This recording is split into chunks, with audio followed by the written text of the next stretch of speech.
हाँ दोस्तों, तो आखिरी वक्त में तेजस्वी का नीतीश को खुला ऑफर। अब क्यों दे रहे हैं तेजस्वी? अब क्या होगा? अब तो चिड़िया चुग गई खेत। दोस्तों, बिहार की सियासत में मचा भूचाल। आगे आगे देखिए होता है क्या। इधर जेडीयू ने कह दी बड़ी बात। क्या कोई खेल की है गुंजाइश? दोस्तों, बिहार वो राज्य है जहां की मिट्टी में ही राजनीति रची है, बसी है। लेकिन इस वक्त पटना की सड़कों से लेकर दिल्ली के सत्ता के गलियारों तक जो सुगबुगाहट है, उसने देश की सबसे बड़ी पार्टी भारतीय जनता पार्टी की नींदें क्या उड़ा दी हैं? क्या सोचने पर मजबूर कर दिया है? अब कौन सी गुंजाइश बच रही है? क्या अभी भी आखिरी वक्त में नीतीश कुमार कुछ सोच सकते हैं, या हो चुका है सब कुछ तय? आखिर नीतीश के दिल्ली पहुंचते ही पीछे से क्यों भारतीय जनता पार्टी की पूरी टीम, कोर कमेटी बिहार की, वो दिल्ली पहुंचने लगी है? दोस्तों, मुख्यमंत्री नीतीश कुमार ने, उनके एक कदम ने पूरे सियासी समीकरण को हिला कर रख दिया है। एक तरफ बीजेपी है जो अब भी पर्दे के पीछे से गोटियां सट करने में लगी है, जुटी है, लेकिन मुख्यमंत्री की कुर्सी पर अपना नाम रखने की आखिर बीजेपी हिम्मत क्यों नहीं जुटा पा रही है? तो दूसरी तरफ तेजस्वी यादव की आरजेडी ने वो दाव चल दिया है जिसने चाणक्य कहे जाने वाले रणनीतिकारों को पसीने छुड़ाने पे मजबूर कर दिया। बताते हैं आपको। स्वागत है आपका द राजनीति बिहार का, आप खास सेगमेंट देख रहे हैं। मैं हूं आपके साथ यासूब रजा। दोस्तों, बिहार में इस वक्त राजनीति कौन सी करवट ले, कब क्या हो जाए, इसके बारे में बड़े बड़े एक्सपर्ट भी कयास नहीं लगा पा रहे। बिहार की सियासत उस मोड़ पर खड़ी है जहां 2 और 2 4 नहीं होता है, बल्कि 2 और 2 शून्य भी हो सकता है। जैसे ही नीतीश कुमार ने दिल्ली का रुख किया, पटना से उड़े, पटना में हलचलें तेज हो गई। बीजेपी जो अब तक खुद को बड़ा भाई साबित करने की कोशिश कर रही थी, आज वो नए मुख्यमंत्री का नाम तक सामने रखने में कतरा रही है। आखिर क्यों? क्या बीजेपी को डर है कि नीतीश के बिना बिहार में उनका कमल मुरझा जाएगा, या नीतीश के रिप्लेसमेंट का जवाब या वो नाम, वो भरपाई होगी नहीं होगी, विवाद बढ़ेगा नहीं होगा? कार्यकर्ताओं की पार्टी है, फैसला जो हो जाता है वो अंतिम फैसला होता है, और फैसलों के आगे जो बीजेपी के रणनीति, अगर कुछ कह देते हैं तो पत्थर की लकीर है, कोई आगे ना पीछे, आर या पार, बस हो गया। तो फिर आखिर घबराहट किस बात की है? आखिर चर्चाएं जिस भी नाम की हो, उसके नाम के खुलासे में हर्ज क्या है? सस्पेंस क्रिएट करने का मतलब क्या है? और आखिरी लम्हों में तेजस्वी यादव ने कौन सा वो दाव चल दिया है जिससे बीजेपी परेशान है? दोस्तों, असली धमाका जेडीयू के अंदर से भी हुआ है। दोस्तों, जेडीयू के प्रदेश अध्यक्ष उमेश सिंह कुशवाहा ने, उनके बयान ने और मामले में आग में घी डालने जैसा काम कर दिया। जहां बीजेपी अपने मुख्यमंत्री के नाम को लेकर, उस कुर्सी के कब्जे को लेकर अंतिम रूप उसे देना चाहती है, वहीं जेडीयू के प्रदेश अध्यक्ष साफ कह रहे हैं कि बिहार सिर्फ और सिर्फ नीतीश मॉडल से चलेगा। लेकिन जब सवाल नीतीश के बेटे निशांत पर आया तो कुशवाहा के जवाब ने सबको चौंका दिया। उन्होंने कहा, निशांत कुमार हमारी पार्टी के भविष्य हैं, आगे आगे देखिए ना होता है क्या, अभी तो शुरुआत हुई है। दोस्तों, आगे आगे देखिए होता है क्या? जेडीयू के प्रदेश अध्यक्ष और तेजस्वी यादव का ऑफर, इधर बीजेपी का सपना। क्या ये तीनों के पेच मिलते जुलते लग रहे हैं?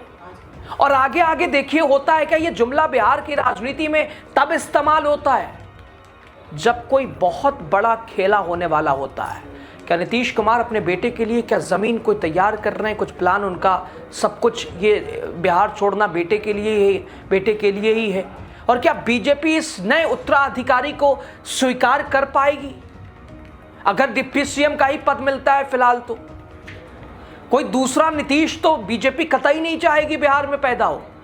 हालांकि नीतीश की कोशिश यही है कि अपनी छवि, अपने काम के पूरे क्रेडिट को निशांत के ऊपर शिफ्ट कर देना है। लेकिन बीजेपी, क्या जो हाल नीतीश कुमार ने बीजेपी के साथ किया, बीजेपी कतई चाहेगी कि निशांत नीतीश की जगह ले लें, और जैसे नीतीश ने परेशान किया अब निशांत वही करें? जवाब है ना, कतई नहीं बीजेपी चाहेगी। दोस्तों, जानकारों की माने तो बीजेपी के लिए यह सबसे बड़ा सिरदर्द है। और इधर गहमा गहमी के बीच एंट्री आरजेडी की होती है। लालू यादव के बेहद ही करीबी तेजस्वी यादव के रणनीतिकार रणविजय साहू ने वो कार्ड खेल दिया जिसे मास्टर स्ट्रोक भी कहा जा रहा है। लेकिन समय सीमा दोस्तों, आरजेडी ने नीतीश कुमार को एक फॉर्मूला भेज दिया है, 85 और 41 वाला फॉर्मूला, क्योंकि 35 महागठबंधन के पास विधायक है, 5 अगर ऑल इंडिया मजलिस से इत्तेहादुल मुस्लिमीन के जोड़ेंगे तो 35 और 5 40 हो जाते हैं। बहुजन समाज पार्टी 1 सीट यानी टोटल 41 हो जाते हैं।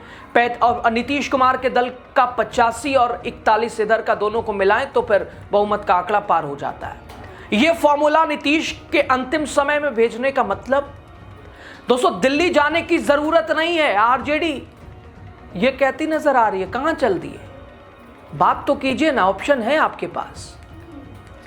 दोस्तों, ये खुला ऑफर, एक ऐसी अपील जो बीजेपी के ध्रुवीकरण, हिंदू मुस्लिम एजेंडे, डबल इंजन के खोखले वादे पर भारी पड़ भी सकता है। हालांकि फिलहाल नीतीश कुमार क्या करेंगे उन्हीं के हाथ। आरजेडी का संदेश साफ है, बिहार की सत्ता बिहारियों के हाथ में होनी चाहिए, ना कि दिल्ली के रिमोट कंट्रोल से चला। ऐसे ही जनादेश को तार तार कर ही दिया गया, 25 से 30 हवा हवा हो गया। दोस्तों, इतिहास गवाह है, नीतीश कुमार ने जब जब पाला बदला है, बीजेपी को सबसे ज्यादा नुकसान उठाना पड़ा है। 2025 का वो दौर याद कीजिए जब महागठबंधन ने मोदी शाह की जोड़ी को धूल चटा दी थी। आज फिर वही आहट क्या सुनाई दे रही है। बीजेपी भले ही खामोश हो, लेकिन रणनीतियों में उलझी हो, लेकिन उसकी ये खामोशी किसी बड़े डर का क्या संकेत है? क्या ये खामोशी तूफान से पहले की आहट है? तेजस्वी यादव ने अपने रोजगार वाली राजनीति से पहले ही बीजेपी के सांप्रदायिक एजेंडे को बैकफुट पर धकेल दिया है। अब आरजेडी का ये ऑफर, यही सरकार बनाइए, यही रहिए, नीतीश कुमार को फिर से क्या उस खेमे में ला सकता है जहां एक तरह से उनके लिए दरवाज़ा खुला है, तो दूसरी तरफ बीजेपी के अंदर भी क्या कोई सिरफिटुव्वल अभी भी है? और अगर नहीं तो फिर नाम ऐलान करने में हर्ज क्या है? दोस्तों, कोई भी चेहरा नीतीश के कद के सामने क्या बीजेपी में टिक पा रहा है या नहीं टिक पा रहा है? उमेश कुशवाहा का ये कहना कि नीतीश कुमार जो चाहेंगे वही होगा, बिहार में उन्हीं के नेतृत्व में चलेगी सरकार, सीधे तौर पर बीजेपी के अहंकार को भी चुनौती दे रहा है, बीजेपी के सपने को भी एक तरह से उसके सामने काउंटर का काम कर रहा है। खैर, बहरहाल मिला जुलाकर फिलहाल तो ऐसी कोई संभावनाएं दिखाई नहीं दे रही हैं कि नीतीश कुमार इधर से उधर वाली नीति को अपनाएंगे। लेकिन आरजेडी का खुला ऑफर एक तरह से संकेत दे रहा है कि आज ना कल अगर कहीं से भी दिल दुख रहा हो या कहीं भी अपने आप को अगर दबा हुआ महसूस कर रहे हो, संकोच मत कीजिएगा, इंतज़ार है, लौट कर आइएगा, दरवाज़ा खुला है। तो दोस्तों, खैर, अब सियासी खिचड़ी जेडीयू बीजेपी में क्या कुछ, अगला बिहार की कमान किसके कंधों पर और शहमात में कौन मारेगा बाजी, किसकी चलेगी, किसके कुर्सी पर कौन बैठेगा, रिमोट कंट्रोल किसके पास होगा, जल्दी जवाब मिलने वाला है। ओवरऑल खबर पे आपकी राय।